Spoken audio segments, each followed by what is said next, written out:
Hi there. This is my second attempt at trying to respond to your video. I suppose there's always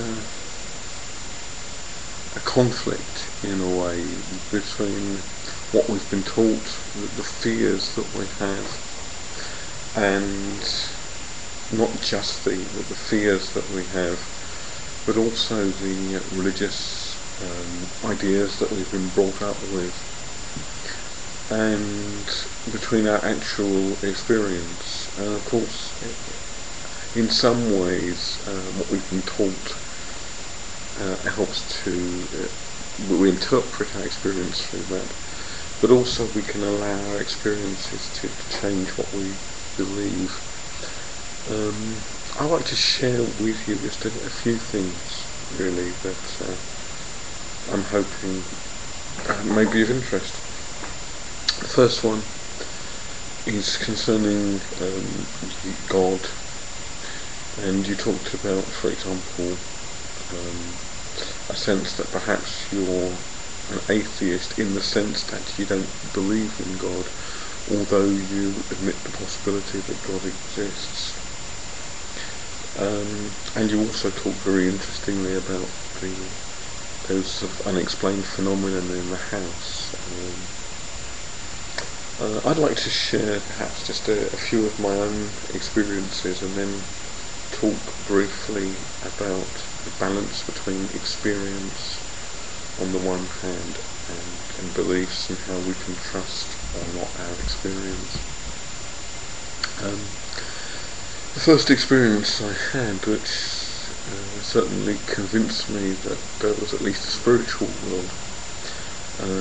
In fact, it convinced me of a lot more at the time, but with hindsight perhaps I have a different view of it now, was when, as a teenager, I was extremely depressed, and I cried, I crawled out of bed and cried out, Jesus help me, Jesus help me, Jesus help me.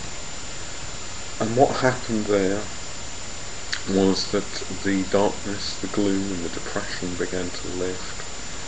I started being filled with this incredible sense of joy that seemed to well up from within. And I spoke in a language that I hadn't learned, or at least that's what it seemed like. And also there was a sense of presence in the room, a very kindly presence, not one that was horrible or frightening. And I stopped babbling in this language because I thought I was going mad, but later, I did, of course, identify with those experiences with what happened in the scriptures, with the tongues, just speaking in tongues, etc. And later on in my journey I went to a Pentecostal church and tried that sort of religion. In the end, fundamentalism didn't really work. I couldn't understand why, despite lots of spiritual type experiences, I wasn't being healed of my own chronic fatigue syndrome. And also I couldn't cope with, or I didn't no longer intellectually believe in the inerrant Bible. I've talked about some of these things in other videos.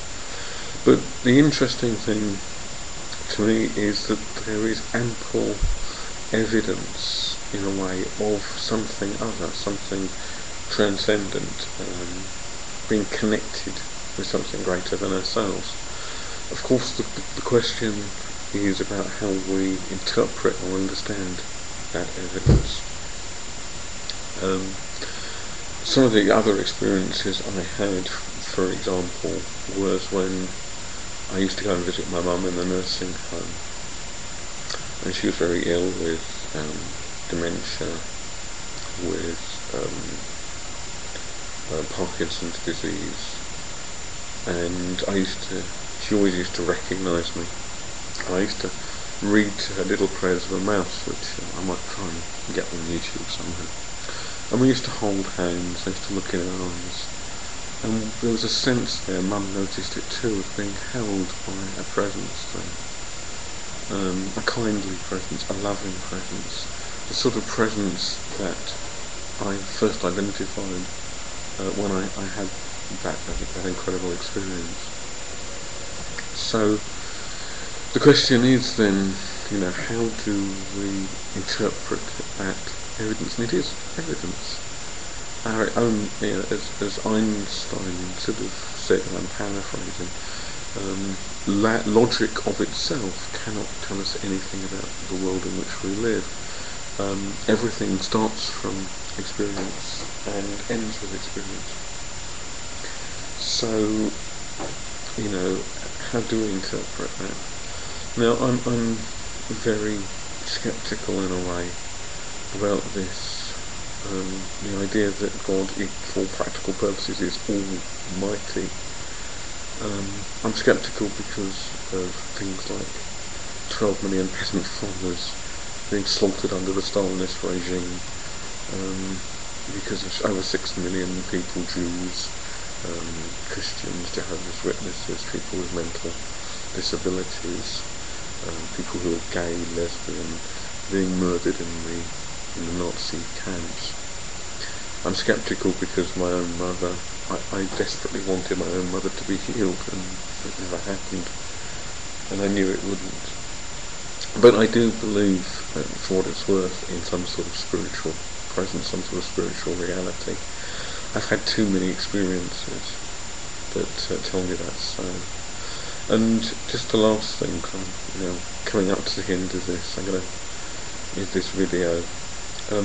The only reason for not doubting those experiences is if I held to a philosophy of materialism, which immediately says that only material reality exists, that everything, including consciousness and life itself and consciousness, springs from that non-living material world, and that when life dies, consciousness dies. I'm not convinced that is the case. I remember having a distinct sense of the presence of my mother at the funeral when I gave the talk. But there is lots of evidence. It's how we interpret the evidence. And I'm not taking a rationalistic approach. I want to integrate my rational faculties with all of the information that my body is picking up all of the time. If anyone's interested in my approach philosophically, have a look at my videos, Experience, Language and Logic. But hopefully that's food for thought. Thanks.